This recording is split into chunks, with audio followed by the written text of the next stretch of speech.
অবশেষে ফাঁস হলো আসল রহস্য। হঠাৎ কেন ভেঙে ফেলা হলো আমির খানের অভিজাত অ্যাপার্টমেন্ট।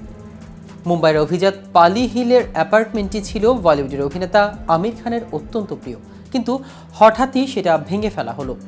কিন্তু কেন ভেঙে ফেলা হলো এমন অভিজাত হোটেলটি, তা নিয়ে চলছিল জল্পনা কল্পনা।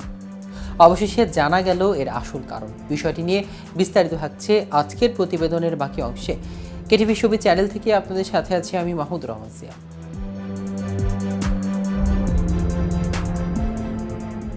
আসলে আমির খান সিদ্ধান্ত নিয়েছেন অ্যাপার্টমেন্টটি তিনি নতুন করে নির্মাণ করবেন। তিনি যে এমনটা করতে চেয়েছেন তা গত বছর থেকেই শোনা যাচ্ছিল। অবশেষে শুরু হলো কাজ। মুম্বাইয়ের অভিজাত অঞ্চল পালি হিল, সেখানে বেলা ভিস্তা ও মারিনা নামে দুটি বিলাসবহুল আবাসনের 24টি ফ্ল্যাটের মধ্যে 9টি আমির খানের। ভারতীয় গণমাধ্যমের এক প্রতিবেদনে বলা হয়েছে, এই পুরো বিষয়টির সঙ্গে আমির খান যুক্ত রয়েছেন। তিনি এবং আরও যাদের এখানে ফ্ল্যাট রয়েছে তারা এবার 55 থেকে 60% বেশি এলাকা পাবেন বসবাসের জন্য। খরচ পড়বে প্রতি বর্গ ফুটে 80,000 থেকে 1,25,000 টাকা।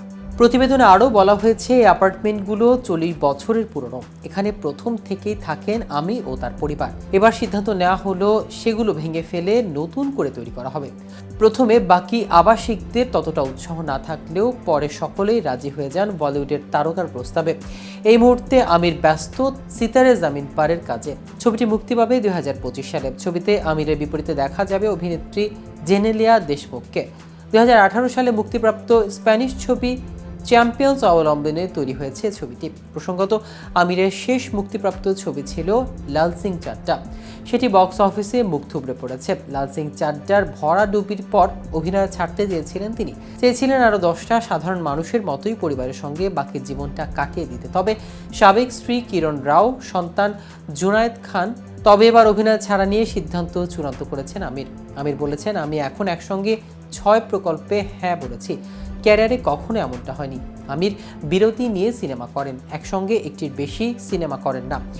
আমির একসঙ্গে 6টি প্রকল্পের কাজ হাতে নিয়েছে। সাক্ষাৎকারে এই সিদ্ধান্তের ব্যাখ্যা দেন অভিনেতা। আমির বলেন, আমি সম্ভবত ক্যারিয়ারের শেষ 10 বছরের চক্রে প্রবেশ করছি। এর জন্য ভাবলাম শেষ 10 বছর সবচেয়ে বেশি কাজ করা যাক। আমার বয়স এখন 59। আশা করি 70 পর্যন্ত কাজ করার মতো সুস্থ থাকবো। তো ভিউয়ার্স, ভিডিওটি সম্পর্কে আপনাদের কোনো মতামত থাকলে আমাদের কমেন্ট করে জানাতে পারেন। সাথে সাথে নিয়মিত শোবিজ রিলেটেড আপডেট ও ইনফরমেটিভ ভিডিও পেতে কেটিভি শোবিজের সাথেই থাকুন। ধন্যবাদ সবাইকে।